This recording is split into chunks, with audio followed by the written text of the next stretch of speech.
La moitié de leurs fils parlaient asdodien et ne savaient pas parler juif. Ils ne connaissaient pas la langue de tel ou tel peuple. Ils ne connaissaient que la langue de tel ou de tel peuple. Je leur fis des réprimandes et je les maudis. J'en frappais quelques-uns. C'est écrit dans la parole. Je ne sais pas de frapper, hein. Mais c'est pour révéler à quel point Dieu avait la haine de ces choses. Je leur arrachai les cheveux et je les fis jurer au nom de Dieu en disant: vous ne donnerez pas vos filles à leurs fils et vous ne prendrez leurs filles ni pour vos fils ni pour vous. N'est-ce pas en cela qu'a péché Salomon, roi d'Israël? Il n'y avait point de roi semblable à lui parmi la multitude des nations. Il était aimé de son Dieu et Dieu l'avait établi roi sur tout Israël. Néanmoins, les femmes, néanmoins, quand on met néanmoins, ça annule tout ce qui était avant. Néanmoins,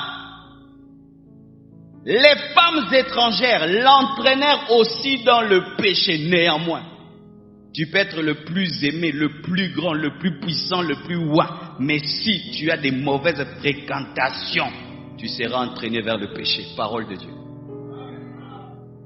Faut-il donc apprendre à votre sujet que vous commettez aussi un grand crime et que vous péchez contre Dieu en prenant des femmes étrangères? Prendre des femmes étrangères, c'est un péché. Épouser une païenne est un péché. Parole de Dieu. Ah, bien-aimé, on ne changera pas la Bible, on ne changera pas la Bible, on ne changera pas la Bible, on ne changera pas la Bible, on ne change pas la Bible. Épouser une païenne quand tu es chrétien, tu as péché. Épouser un païen quand tu es chrétien, tu as péché. Tu as péché. Tu as péché. Le péché, ce n'est pas seulement pécher contre les 10 commandements, c'est faire ce qui n'est pas la volonté parfaite de Dieu.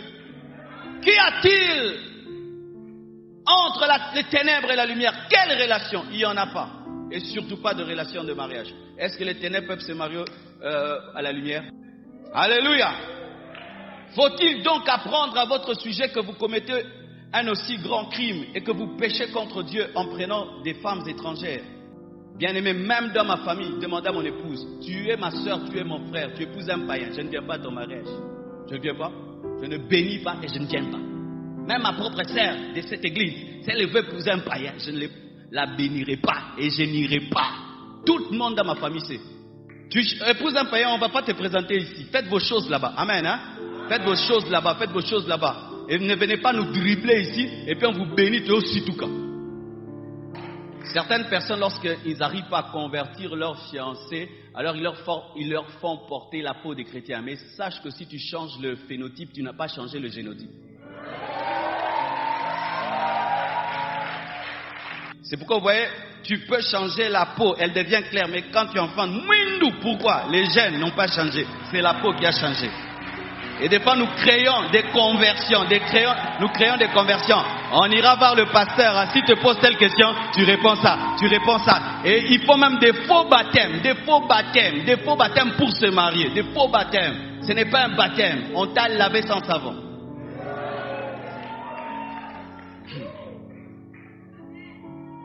Je peux te parler?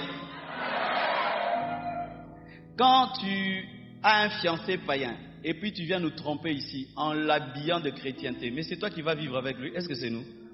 C'est comme si tu es un cadavre, maintenant tu le fais porter des habits, du parfum. Maintenant qui va vivre avec ces cadavres? Qui va sentir son odeur? Qui va? C'est toi? Alors tu te trompes toi-même. Arrêtez ces choses. Vaut mieux mourir célibataire, aller au ciel, qu'épouser un mort. Oui. La priorité de la vie chrétienne, ce n'est pas le mariage, mais c'est le mariage avec Jésus. La priorité de la vie chrétienne, ce n'est pas le mariage. C'est aller au ciel. Combien de compromissions autour du mariage? Et cela a commencé depuis longtemps. Depuis le temps de la Bible, c'était parmi les armes favorites des démons. Chaque fois qu'Israël était dans la puissance, dans la sainteté, et que les nations étrangères n'arrivaient pas à contrôler Israël, qu'est-ce qu'ils faisaient? Ils envoyaient des femmes.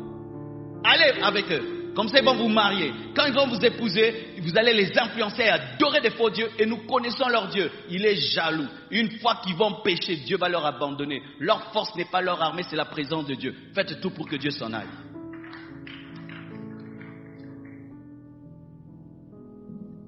Parce que tu gagnes de l'argent, tu veux te permettre d'épouser un païen. Ton argent, tu sais, ça vient d'où? C'est de la présence de Dieu.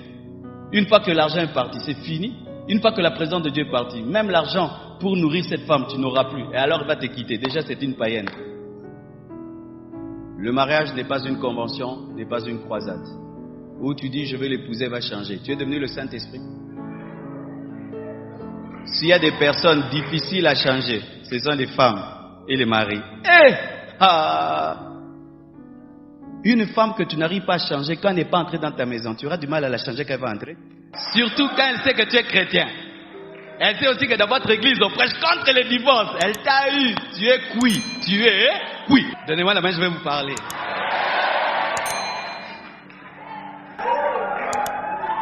Vous vous trompez. C'est quand on est fiancé qu'on est très dur. Parce que là, tu as le pouvoir d'arrêter ou de continuer. Mais une fois que tu es épousé, même si tu es dur, au seul lit. Parce que nous-mêmes, on viendra te suspendre. Oh, cette femme ne prépare pas pour moi. Quand je reviens du boulot, tu la tapes. Je te suspends. Oh non, quand je vais vivre avec elle, elle va voir comment je l'aime, elle va changer. Vraiment. Dis à ton voisin, ne t'y trompe pas. Dieu te dit, ne te trompe. Nous sommes spirituels, nous sommes de chrétiens. Ce qui fait que dans tout ce que nous faisons, nous parlons de Dieu. Il n'y a pas un seul domaine dans la vie du chrétien qui échappe à Dieu. La Bible dit, recommande ton sort à l'Éternel, mets en lui ta confiance, il agira. Et lorsqu'on parle du sort, c'est tous les domaines de ta vie, toute ta destinée. Rien n'échappe à Dieu. Les chrétiens font des mauvais choix lorsqu'ils pensent que Dieu est trop spirituel pour s'occuper du mariage. Alors que c'est Dieu qui a institué le mariage. Mais toi, tu veux entrer dans le mariage sans le Dieu qui institue le mariage. C'est terrible. Hein? C'est comme si tu veux d'une Mercedes, mais tu ne veux pas des Allemands. Alléluia. Tu veux de la Mercedes, mais tu n'as pas besoin des Allemands. Tu veux du mariage, mais tu n'as pas besoin de Dieu. Et de plus en plus, l'homme moderne ne veut pas de Dieu dans le mariage. Même s'il est chrétien. Quand il veut se marier, maintenant il commence à regarder la télé, comment il va faire son mariage à la hollywoodienne. Il regarde la famille Kardashian, il regarde ETV, il veut faire le mariage à la ETV. Mais il est chrétien. Bien-aimés frères et sœurs, s'il y a un domaine dans lequel tu as besoin de Dieu, c'est le mariage. Je vous assure. Sans Dieu, en 2017, 2018, tu n'as pas Dieu. Tu vas avec ta propre force. Tu vas tomber. Tu vas tomber. Les gens qui tombent dans l'adultère, certains ne veulent pas tromper leur femme. Il ne veut pas tromper sa femme, mais il tombe. Quand tu pêches, est-ce que tu veux toujours? Tu es séduit. Tu sens une pression plus forte que toi. Maintenant, tu entres dans le mariage sans Dieu. Tu seras un mauvais père, une mauvaise mère. Car il y a des puissants de ténèbres qui combattent le mariage. Il y a des forces maléfiques qui combattent le mariage. Des fois, tu regardes un homme, il a une très belle femme, et il trompe sa femme avec une femme qui ne lui arrive même pas à la cheville. Tu dis, mais qu'est-ce qu'il y a cet homme? T'es fou? Oui, c'est un fou qui a refusé d'aller au CNPP. Il a refusé Dieu. Il faut épouser quelqu'un qui aime Dieu. Pas seulement quelqu'un qui t'aime. Mon frère, ma soeur, tu es fiancé à quelqu'un, il t'aime, mais il n'aime pas Dieu. Laisse tomber, il ne t'aimera pas toujours. C'est seulement celui qui aime Dieu qui aimera sa créature. Et toi, tu es sa créature. Si il n'aime pas celui qui t'a créé, tu penses qu'il va t'aimer toi? Écoute ceci, mon frère, ma soeur. Un conjoint qui aime Dieu l'aimera partout parce que Dieu est partout, mais toi, tu n'es pas partout. Ainsi, il peut se retrouver très loin de toi et il aime Dieu et Dieu l'amène à t'aimer loin de toi. Il voyage pendant 10 ans, il te reste fidèle parce qu'il aime Dieu. Mais s'il n'aime pas Dieu, il va te tromper. Vérifiez bien la spiritualité des gens que vous voulez épouser.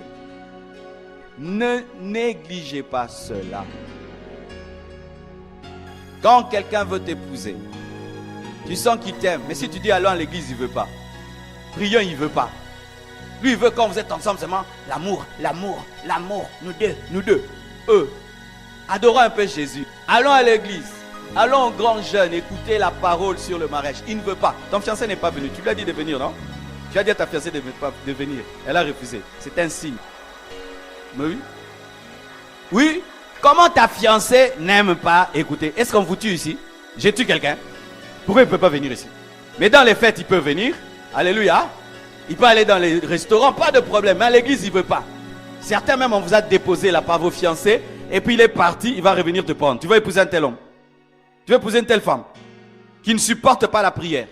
Qui ne supporte pas l'adoration. Qui ne supporte pas la présence de Dieu. Tu veux épouser une telle personne. Qui n'aime pas Dieu. Comment quelqu'un qui n'aime pas Dieu t'aimera? Il peut t'aimer pendant que tu es jeune. Et puis cesser de t'aimer quand tu vieillis. C'est Dieu qui permet à un homme d'aimer une femme qui a vieilli. D'aimer une femme qui a perdu sa beauté.